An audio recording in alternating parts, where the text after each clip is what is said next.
Victory in Europe. Back in 1945, the whole world just came alive. We had just fought a war. It had lasted 5 years or more. Men had died on foreign soil. Churchill promised blood, sweat and toil. We came through to win the day. Then we heard Mr. Churchill say, "Allow yourself a small celebration because you've helped to save the nation." So the people rallied round. Amidst austerity, provisions were found. They arranged a street celebration. All joined in the jubilation. Trestled tables in the street, all would have a special treat. Cakes and jellies were all made. On the table they were laid.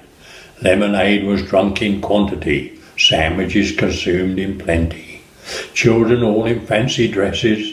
Young girls with their hair in pretty tresses. Boys dressed up and looking smart. Later on the dancing would start. The grown-ups drank wine and beer, some getting in quite good cheer. They celebrated all night long with food and drink and dance and song. The people had earned the right to celebrate on VE night. There is some confusion in my mind about the next celebration, which I think was VJ or Victory in Japan. In Raleigh High Street, just before Bellingham Lane, a large bonfire was built, and I record crowds of people dancing and singing and, of course, drinking. The bonfire was lit, and as it burned, people got further away from the heat. I remember the tar around the edge bubbling. It was a sight I shall always remember.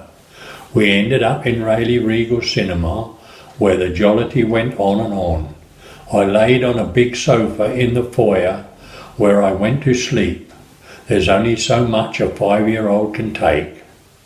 Well, life continued, and through my mother's ability as a good mother and housekeeper, I recall it being happy time. We visit my grandmother and grandfather a lot. They lived in Love Lane in Raleigh and had a small farm. They were very special to me, especially my granddad. We record them, and we call them Big Garg and Little Garg.